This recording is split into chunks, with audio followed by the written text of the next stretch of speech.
Welcome back to the channel. Don't forget to like, share, and subscribe my channel. Today, we are exploring how to create a business case study visual using Super Zoom in Photoshop.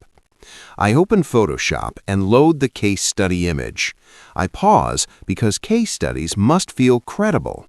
I convert the layer to a smart object to protect quality. I open Camera Raw Filter and slowly activate Super Zoom.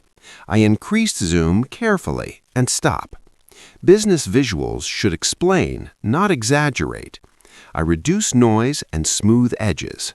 I zoom into charts and key details. Everything stays readable. I slightly pull back zoom to keep realism. I add a soft vignette